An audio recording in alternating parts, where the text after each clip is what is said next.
것은 무엇이겠습니까? 가정이 회복되어지는 것, 그리고 교회가 회복되어지는 것, 그 회복이 세상의 회복이 되어지는 것, 그 기로에서 우리 다음 세대를 품고 기도하는 온누리 교회 될 수 있도록 인도하여 주시고, 주일 들었던 말씀, 새벽을 깨우며 나왔던 말씀, 수요 예배의 말씀 붙들고 금요 기도의 이 시간 간절히 두 손 모아 주님께 기도하며 나갈 수 있기를 소망합니다. 주님께 응답 받으며 성도답게 주 앞에 살아가는 우리 인생 되도록 주님 함께하여 주옵소서. 이 시간 예배하는 모든 온누리 교회 성도님들, 또 가정에서 예배하는 모든 온누리 교회 성도님들 가운데 주님의 귀한 사랑의 응답이 함께하길 소망합니다. 감사하며 예수님의 이름으로 기도합니다. 아멘. 한번 따라해 보겠습니다. 항상 성령 안에서 기도합시다. 항상 성령 안에서 기도합시다.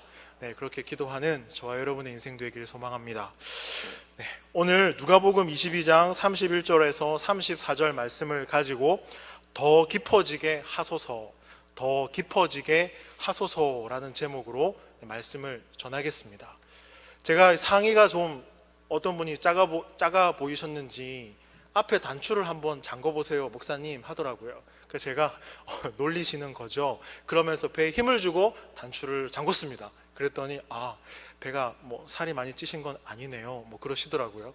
그래서 네, 알겠습니다. 성도 놀리시는 분을 향해서 살을 빼도록 하겠습니다.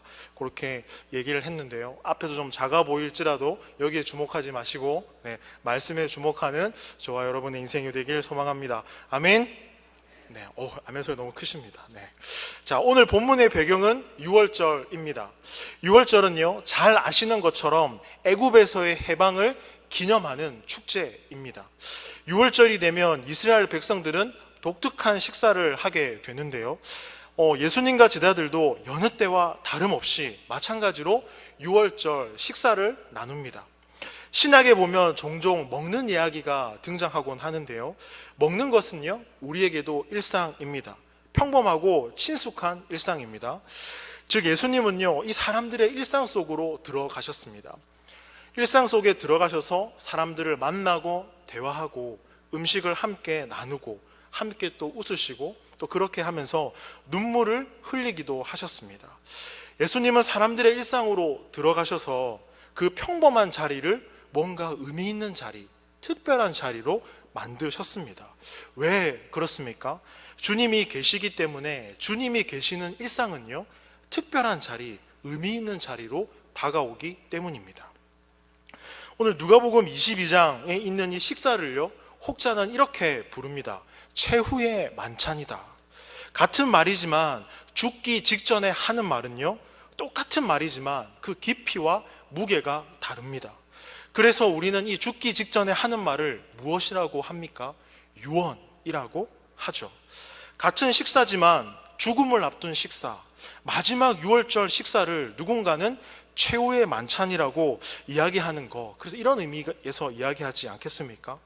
예수님은요 의도적으로 유월절 이 식사를 택하셨습니다. 선택을 하신 거죠. 즉 의도적으로 이 유월절 식사를 택하시고 제자들에게 무언가 말씀하기 위해서 이 유월절 식사를 하게 됩니다. 유월절은 아까도 말씀드렸지만 애굽에서의 해방을 기념하는 축제라고 말씀을 드렸습니다. 그러나 이제 예수님과 제자들이 함께한 이 식사는요 또 다른 의미를 가집니다. 애굽으로부터의 해방을 넘어서 죄로부터의 해방, 사망으로부터의 해방, 죄의 권세로부터의 해방을 의미합니다. 이 예수님과 함께한 이 유월절 식사는요 구원과 새 생명의 의미를 지니고 있기 때문입니다. 따지고 보면 제자들은요 이 예수님께서 유월절에 대해서 말씀하셨을 때 제대로 이해를 하지 못했습니다. 이 생각해 보면 예수님을 따른다고 하지만 제자들의 헌신은 어떻습니까? 얄팍했습니다. 속이 뻔히 보였죠. 생각해 보면 우리들의 사랑과 우정, 관계도 어떻습니까? 이렇지 않나라고 생각이 됩니다. 얄팍하죠. 우리 안에 이기심이 문제인 것 같습니다. 사랑을 이야기하고 우정을 이야기하고 관계를 이야기하지만 정작 우리의 삶은 양팍하지 않나. 제자들 가운데도요, 순수한 마음으로 예수님을 따르는 사람도 분명히 있었습니다. 반면에 제자들 가운데 여전히 세속적인 가치관과 야망을 내려놓지 못하는 자들도 있었습니다. 그리고 예수님께서는 이 유월절 식사, 즉 마지막 최후의 만찬을 하시면서 몇 명 제자의 배신을 이야기하십니다.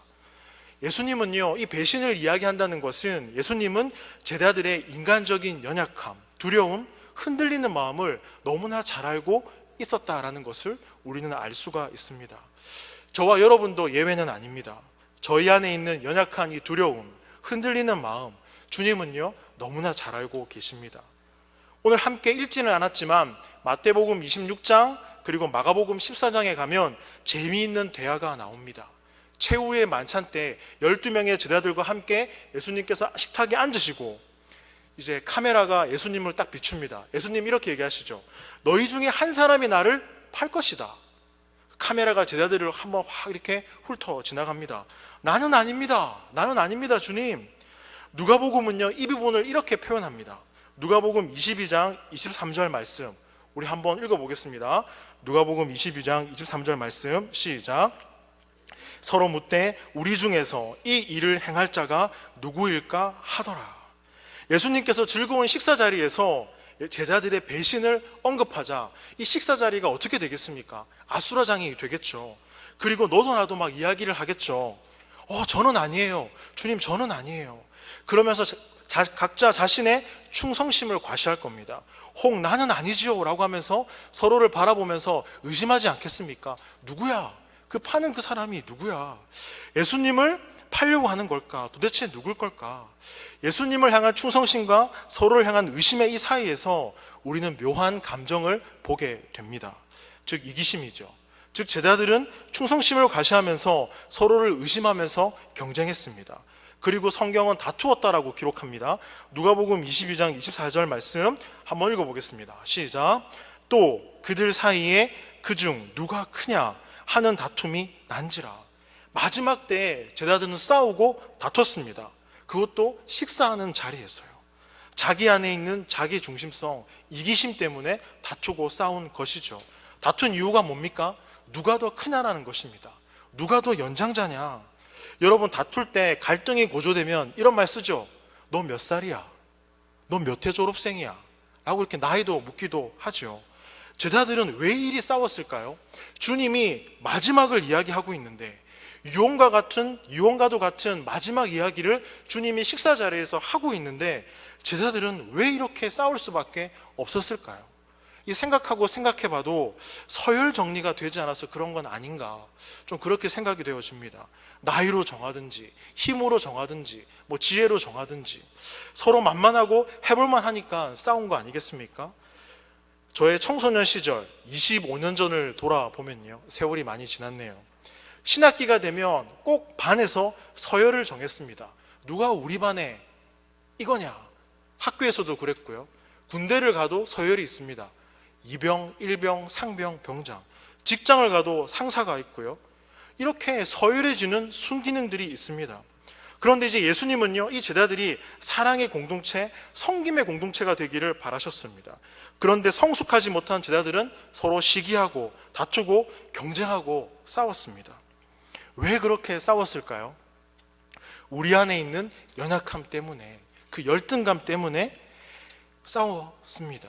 예수님을 따른다고 하면서요, 제자들은요, 언제든지 배신할 준비가 되어 있는 게 제자들이었습니다.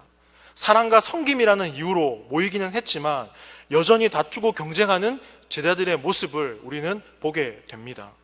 또 예수님이 말씀하시는 바에 집중하지 못하고 깨닫지 못하고 자신 안에 있는 세속적인 욕망과 소망을 꿈꾸며 바랬던 사람들이 바로 제자들입니다.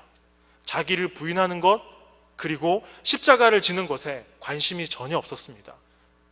사랑하는 오늘의 교회 성도 여러분, 자기를 부인하는 것, 십자가를 지는 것, 여기에 관심이 있으십니까? 없으십니까? 있으신 줄 믿습니다. 제자들은요, 자기를 부인하는 것, 십자가를 지는 것에 전혀 관심이 없었습니다.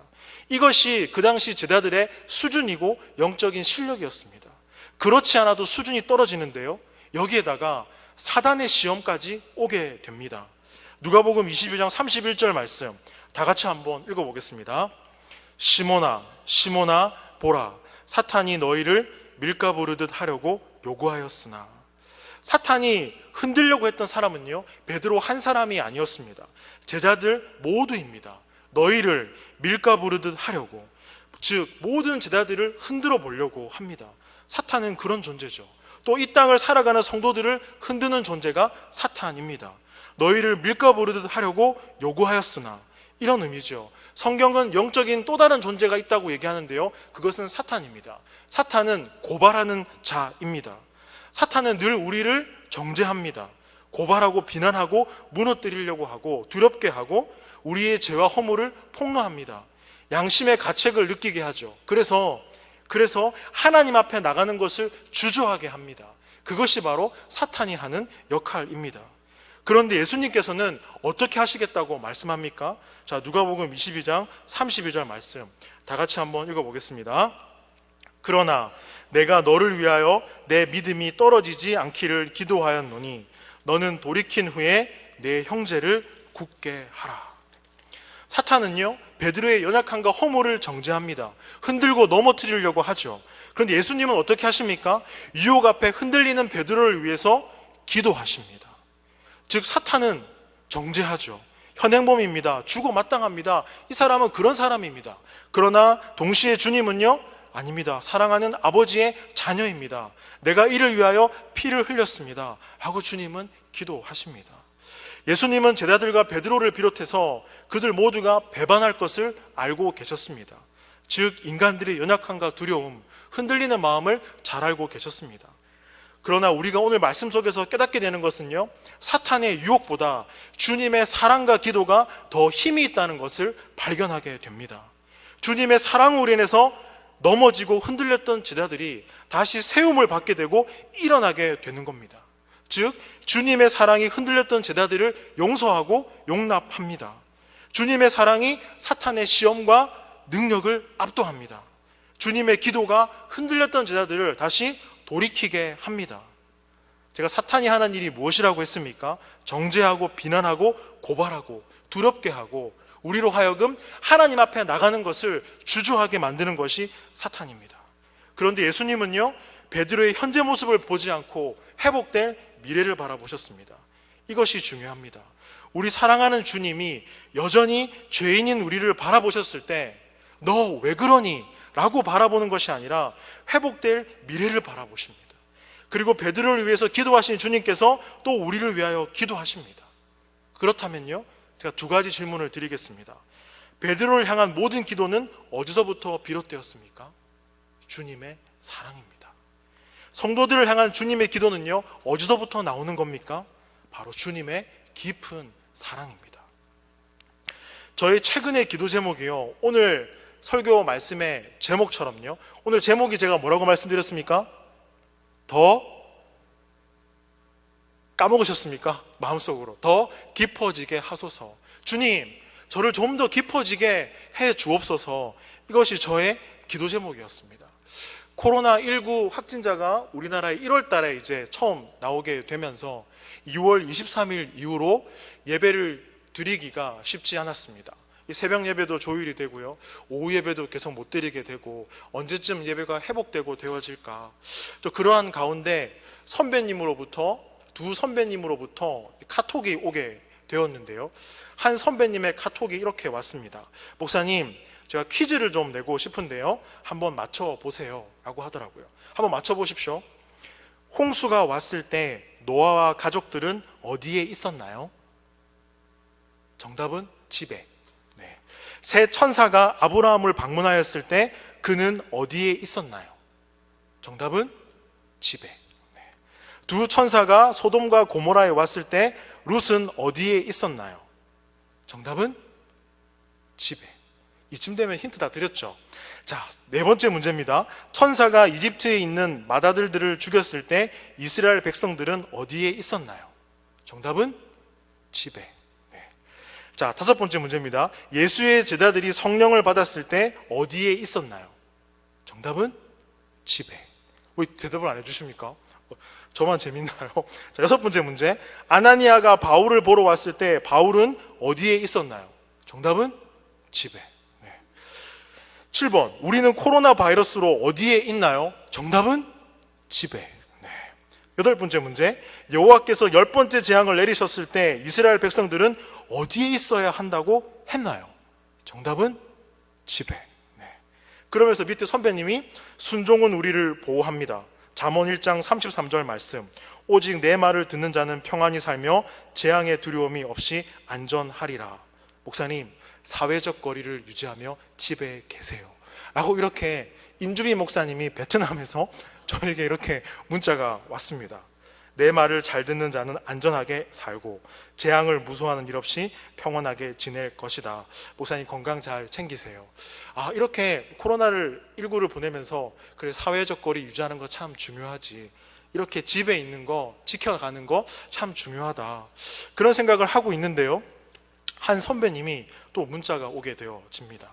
목사님, 저의 멘토시기도 한데요, 부산에서 사역하시는 이제 목사님이신데요, 이런 문자가 왔습니다. 제가 코로나19를 보내면서 한 가지 묵상했던 주제가 있습니다.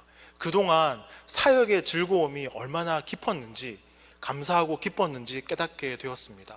신방을 하고 강단에서 말씀을 전하고 전화를 통해서 안부를 묻고 함께 말씀을 나누고 주일날 예배할 때 돌아가실 때 성경책을 보면서 모르는 질문에 답변해 드리고 그렇게 교제하고 함께 나눴던 사역의 즐거움, 정말 기쁘고 감사하다라는 것을 알게 되었습니다.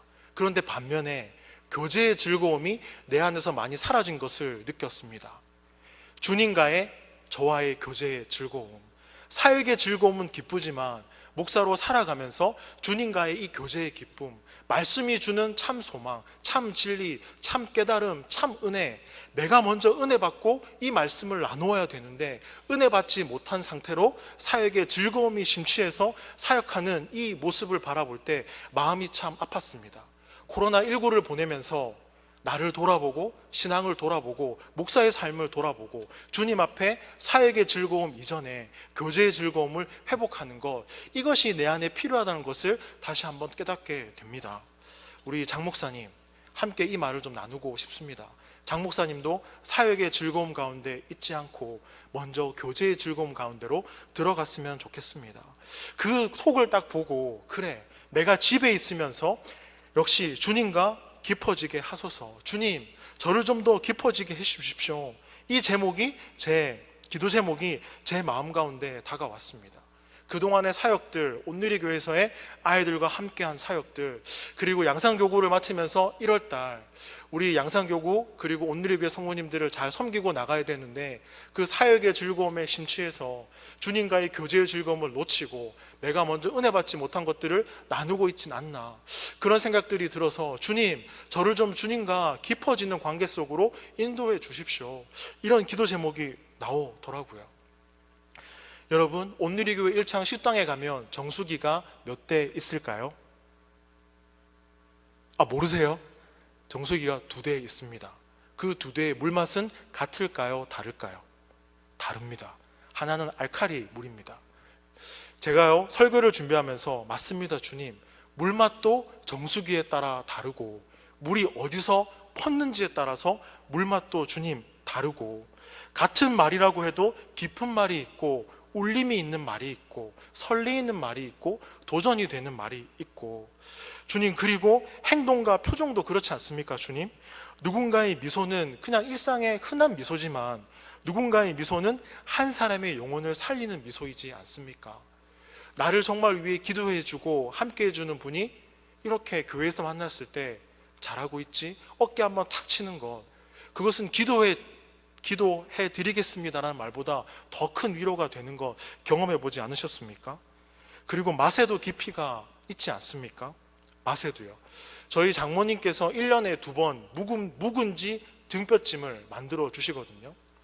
그 수년간 그 김치 냉장고에 들어가 있는 묵은지와 등뼈가 서로 만나서 몇 시간이 아니라 하루 이틀을 끓고 나서 우려내는 그 맛은요, 입에서 씹히지도 않고 녹습니다. 그렇죠?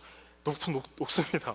맛에도 이렇게 주님 깊이가 있는데요, 제가 이 말을 한 것은요, 여러분, 사랑에도 깊이가 있습니다. 예수님의 깊은 사랑이 넘어졌던 베드로를 일으킵니다. 예수님의 깊은 사랑이 흔들렸던 제자들의 삶을 돌이키게 합니다. 그런 면에서 우리 온누리교회 성도님 모두의 삶 가운데 이 깊은 사랑이 있으면 좋겠다 라는 생각이 제 마음에 들었고, 그런 기도가 되어졌습니다.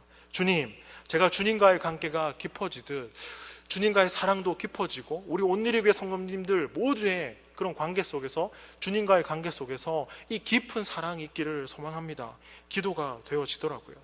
그렇다면 여러분, 깊어지기 위해서 우리의 노력과 인내도 중요합니다. 그런데요, 궁극적으로 베드로를 깊어지게 한 동기가 있습니다. 그것이 무엇일까요?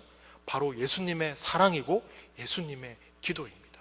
예수님의 사랑이 있었고 예수님의 기도가 있었기 때문에 베드로는요, 깊어지고 일어날 수 있었던 것입니다. 예수님의 사랑과 기도가 흔들렸던 베드로를 살리고 일으킵니다. 베드로도 깊어지기 위해서 부단히 애를 썼겠죠. 그리고 베드로는요, 자기 자신에게 있어서 자신이 있었습니다. 나는 넘어지지 않을 거야. 그는 패기도 있었습니다. 자, 33절 말씀 한번 다 같이 읽어보겠습니다. 시작. 그가 말하되 주여 내가 주와 함께 오게도 죽는 데에도 가기를 각오하였나이다. 제자들과 베드로는 패기와 자신감이 있었습니다. 그러나 그들은 예수님을 따르고 살아가는 것에 있어서 실패합니다. 즉, 우리가 외적으로 주님을 따라야지, 의지적으로 주님을 따라야지, 그렇게 살아야지 하지만 우리의 인내와 노력으로 잘 되지 않는 것을 우리는 신앙생활 가운데 발견하게 됩니다. 그러면서 저는요, 정말 묵은지와 같은 사람이 되고 싶다. 정말 녹아지는 사람, 그렇게 많은 사람들에게 맛을 주는 사람이 되면 예수님의 맛이 나고 사랑의 맛이 나고, 그런 사람이 좀 되면 좋겠다 라는 기도 제목이 제 안에 계속 생기더라고요. 골로새서 1장을 여러분 읽어보시면요, 아는 만큼 살아낸다고 했습니다. 살아낸 만큼 주님을 경험한다고 했습니다. 주님을 알고 있다면, 주님을 만나셨다면, 주님의 말씀을 붙들고 살아간다면 이 예수님의 맛이 나고 예수님의 깊은 사랑의 맛이 우리 삶 가운데 나타나야 되지 않겠습니까? 그런 생각을 한번 해보게 되었습니다. 예수님은요, 베드로가 돌이킨 이후에 제자들과 또 형제들을 베드로에게 부탁합니다. 너가 넘어지긴 할 건데 넘어진 후에 일어나게 되면 네 형제들을 굳게 하라. 여러분, 예수님과 제자들의 관계는요, 이기심과 경쟁의식, 얄팍한 관계에 이루어져 있었습니다. 제가 서두에 말씀을 드렸죠. 그런데 이제 그만 경쟁하고 그만 서로를 의심하고 이제 서로를 붙들어줘라 라고 말합니다. 이제 격려하고 세워주고 좀 그렇게 살아가라. 주님은 그렇게 말씀하십니다. 어떻게 이런 일이 가능하게 될까요? 여전히 우리는 얄팍하고 여전히 우리는 경쟁하고 여전히 우리는 의심이 많은데요, 우리의 삶을요, 현미경으로 한번 자세히 들여다보면 어떻습니까? 그냥 아무것도 아닌 곳에 자존심을 세웁니다. 그냥 수틀리면요 싸우고요, 감정의 스크래치 하나 나면 그냥 다툽니다. 그렇죠. 제가 결혼하고 잘한 게 있다면요, 결혼하기 전에 아내한테 프로포즈 할 때, 여보 나 결혼하면 절대 자존심 세우지 않을게. 이때까지 한 번도 자존심을 세운 적이 없습니다. 그렇게 훈련을 하니까 주님 앞에도 누구 앞에도 자존심 세우는 거 별로 중요하지 않더라고요. 여러분, 어떻게 이런 일이 가능하겠습니까? 우리 안에 여전히 자기 중심성이 있는데요. 그런데 말입니다, 주님을 만나면 바뀌게 됩니다. 그런데 말입니다 해서 조금 웃으시는 분도 계셨고요. 제가 성대모사를 조금 잘못한 수도 있는데요. 그런데 주님은요 말합니다. 바뀔 수 있다. 첫 번째, 예수님의 기도와 사랑이 우리를 바꿉니다. 제자들과 베드로를 바꾸셨지 않습니까? 나는 안 되지만 예수님의 기도와 사랑이 제자들을, 그리고 베드로를, 우리들을 바꿉니다. 믿으십니까?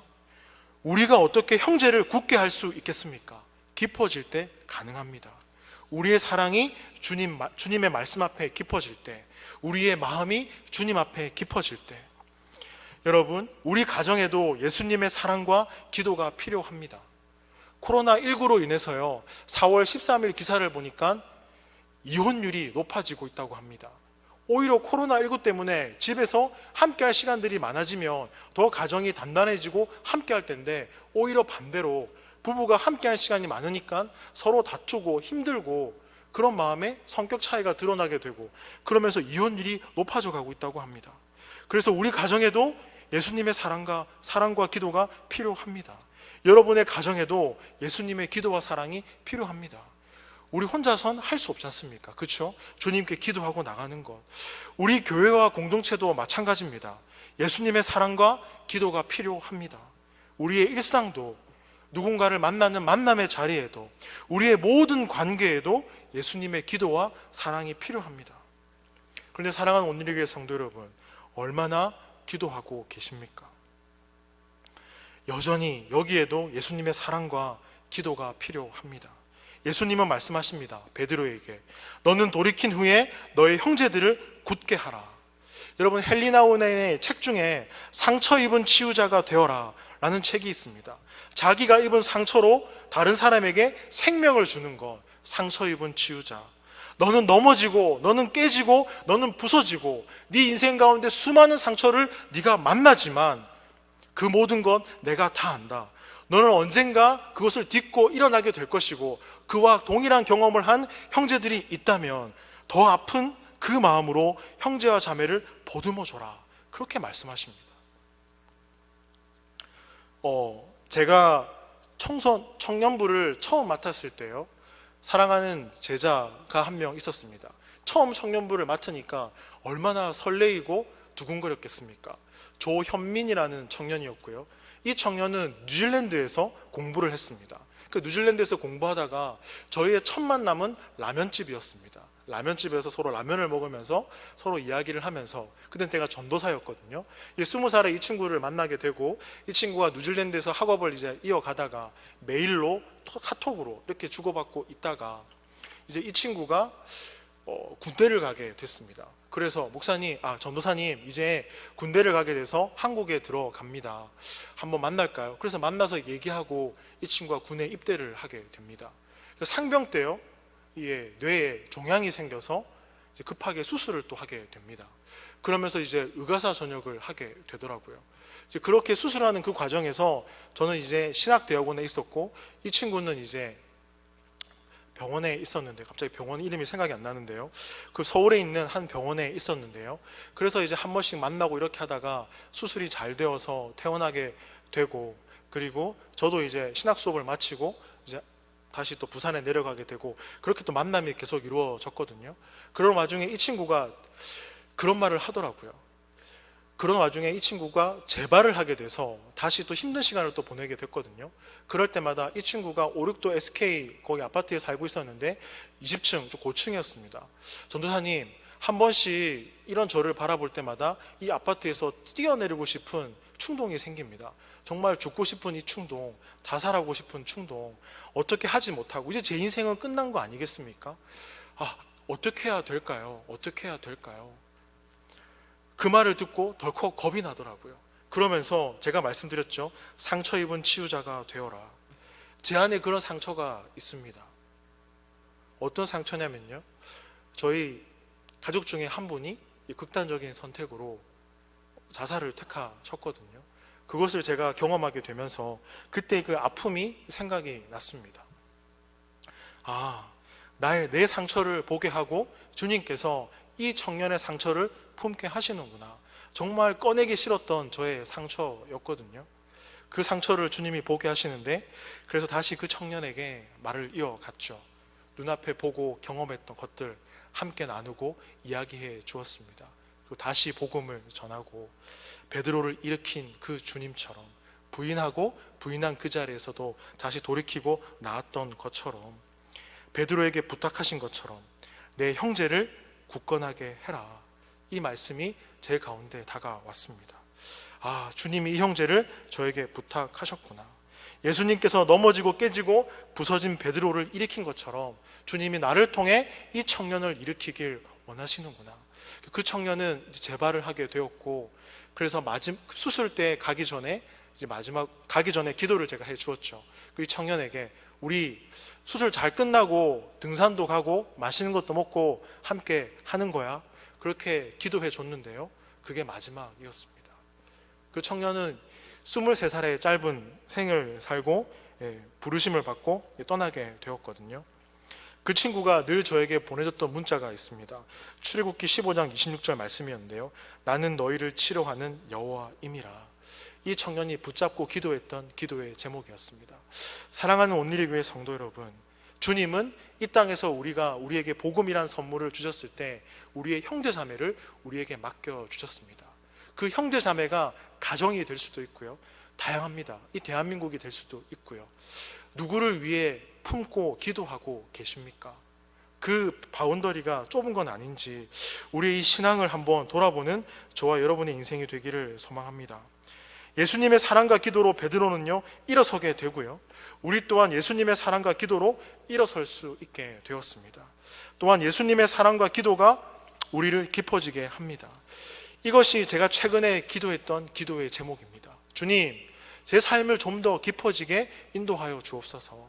주의 말씀 앞에, 주님 앞에 교역자의 삶을 살아가는데, 부끄러운 고백이지만요, 저희 아내가 저랑 결혼하면서 기대감이 있었습니다. 어떤 기대감이냐면, 이제 신학생과 결혼하니까 믿음이 정말 좋을 거야, 정말 뭔가 특별하고 뭔가 이런 게 있을 거야. 그렇게 8년 살아보니까요, 저희 아내가 그러더라고요. 오빠, 다른 거 별로 없네. 그렇게 얘기하더라고요. 그렇습니다. 제가 목사의 삶을 살고 말씀을 전하고 하지만 여전히 저는 연약합니다. 여전히 부족합니다. 주님, 언제든지 저도 주님을 부인하는 삶을 살지는 않을까. 베드로처럼 늘은 그런 고민에 쌓여 있습니다. 그래서 제 기도 제목이 그렇게 되었겠죠. 주님, 더 깊어지게 인도하여 주십시오. 주님과의 그 만남이. 여러분, 제 사랑과 모든 것들이 왜 이렇게 얄팍한지, 저는 오늘 말씀을 보면서 베드로의 모습이 정말 나의 모습이구나, 그런 생각이 참 많이 들었습니다. 정말 부족하다. 여러분, 보이는 게 다가 아니다 라는 말 아시죠? 그렇습니다. 여러분, 그런데요, 예수님의 사랑과 기도로 우리는 회복할 수 있습니다. 예수님의 사랑과 기도로 우리는요 깊어질 수 있습니다. 그렇게 될 때 주님의 부탁처럼 누군가를 굳게 세우는, 형제 자매를 이렇게 세우는 삶을 살아가게 될 것입니다. 이것이 바로 오늘 주님의 부탁입니다. 그렇다면요, 오늘 말씀의 중요한 질문인데요, 내 형제는 누구입니까? 내 형제를 굳게 하라고 하셨는데, 여기서 말하는 내 형제는 누구입니까? 누군가에게는 남편이 되겠죠. 누군가에게는 아내가 되겠죠. 누군가에게는 가족이 되겠죠. 또 누군가에는 직장과 학교가 되겠죠. 또 누군가에게는 교회 공동체와 섬기는 부서가 되겠죠. 또 누군가에게는 이 땅 대한민국 곳곳 구석구석 그 모든 것이 되겠죠. 사랑하는 온누리 교회 성도 여러분, 여러분의 형제는 누구입니까? 우리의 노력과 의지가 중요하지만 일상을 살아가는 우리에게는요, 예수님의 사랑과 기도가 절실하게 필요합니다. 예수님의 사랑과 기도 가운데 날마다 승리하는 저와 여러분의 인생이 되길 소망합니다. 오늘 이렇게 기도하셨으면 좋겠습니다. 주님, 우리는 주님의 사랑과 기도가 필요합니다. 주님, 주님의 사랑과 기도로 우리를 깊어지게 하옵소서. 주님, 우리를 도와주옵소서. 저는 그러면서 제가 좋아하는 찬송의 가사를 좀 읽어드리겠습니다. 당신이 지쳐서 기도할 수 없고 눈물이 빗물처럼 흘러내릴 때 주님은 우리를 연약함을 아시고 사랑으로 인도하시네. 누군가 널 위하여 누군가 기도하네. 내가 홀로 외로워서 마음이 무너질 때 누군가 널 위해 기도하네. 당신이 외로워 홀로 남았을 때 당신은 누구에게 위로를 얻나.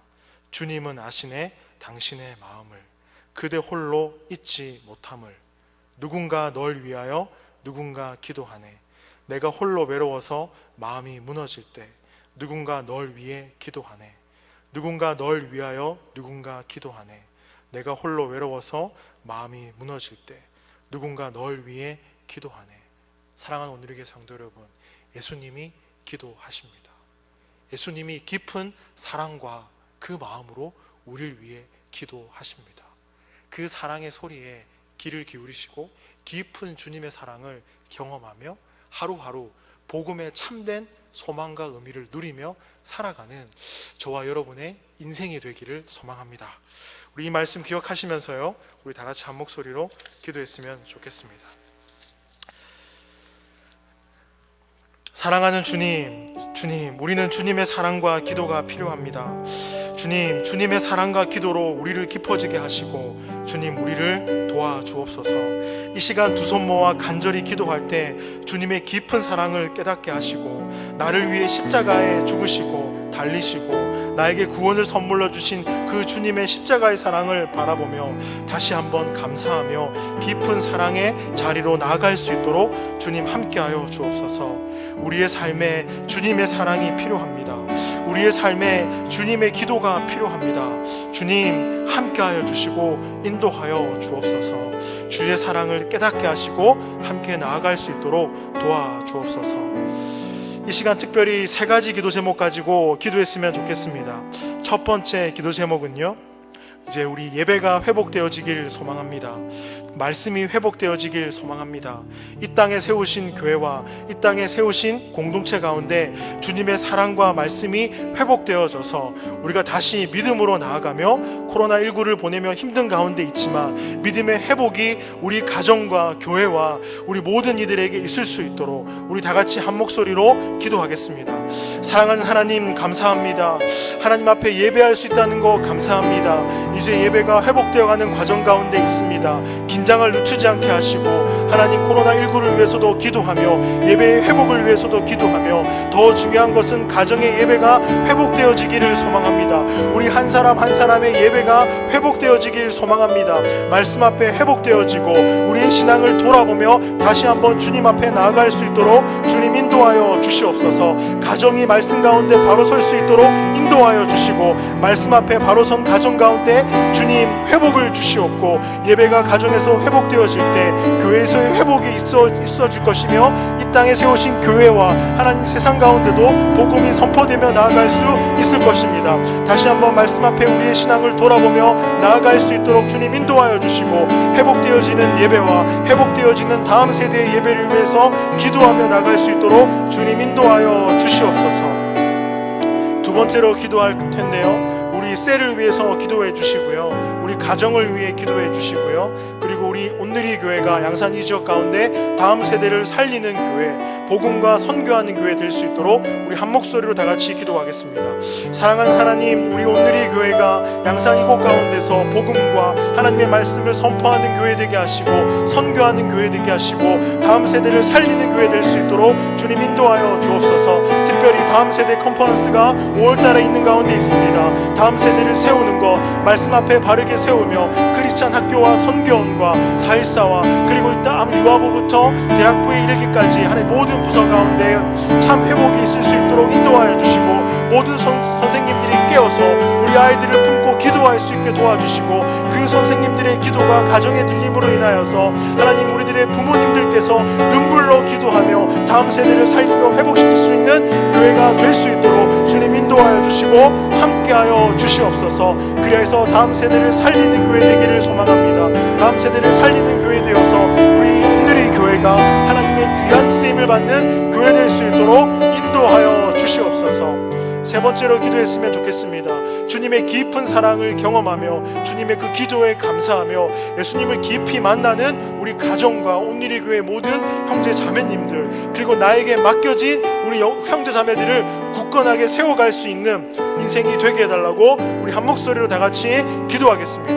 하나님 감사합니다. 주님이 부탁하신 것처럼 형제를 굳건하게 하라. 주님의 깊은 기도와 깊은 사랑을 깨닫고 알아가며 우리에게 맡겨진 영혼들을 품고 기도하며 나갈 수 있기를 소망합니다. 주님의 깊은 사랑을 경험하기를 소망합니다. 성령 하나님 함께하여 주시옵소서. 이 시간 두 손 모아 기도하는 가운데 십자가의 사랑을 보게 하시고 나를 찾아오셔서 구원을 선물로 주신 주님의 그 사랑을 다시 한번 깨닫게 하시고 알게 하시고 말씀으로 이 땅 가운데 오신 주님을 바라보며 말씀 붙들고 말씀으로 오신 그 주님의 사랑을 경험하며 나갈 수 있는 우리 모두의 인생이 될 수 있도록 주님 인도하여 주시옵소서. 주님의 깊은 사랑이 있기에 다시 기도할 수 있음에 감사합니다. 주님의 깊은 사랑이 있기에 예배할 수 있게 해주신 것 감사합니다. 찬양할 수 있게 해주신 것 감사합니다. 이 모든 감사의 제목을 두고 기도합니다. 사랑하는 주님 예배 앞에 회복되는 인생, 주님께서 쓰이는 인생, 주님의 깊은 사랑을 경험하는 인생 될 수 있도록 주여 함께하여 주시옵소서. 그 주님을 바라보며 나아가길 소망합니다. 사랑하는 하나님, 감사를 드립니다. 우리를 사랑해 주시고 다시 일으켜 주시고 우리에게 형제 자매를 맡겨 주신 거 주님 참으로 감사합니다. 그 주님의 깊은 사랑을 잊지 않고 깨닫고 그리스도인의 삶, 성도의 삶을 살아내는 우리 모두의 인생 되도록 함께하여 주옵소서. 이 시간 11조와 주일 헌금으로 주님께 귀한 헌금 드립니다. 하나님 나라 가운데 귀히 사용될 수 있도록 함께하여 주옵소서. 감사하며 이 모든 말씀 예수님의 이름으로 기도합니다. 우리 이 시간 계속해서 기도했으면 좋겠습니다. 우리 이 땅에 세우신 교회와 나라와 형제자매와 개인적으로 가지고 나온 기도의 제목 붙들고 이 시간 주여 한번 부르시면서 다 같이 기도하겠습니다. 주여! 하나님 감사합니다. 하나님 우리를 기도하게 하시니 감사합니다. 우리를 기도의 자리로 불러주시니 감사합니다. 말씀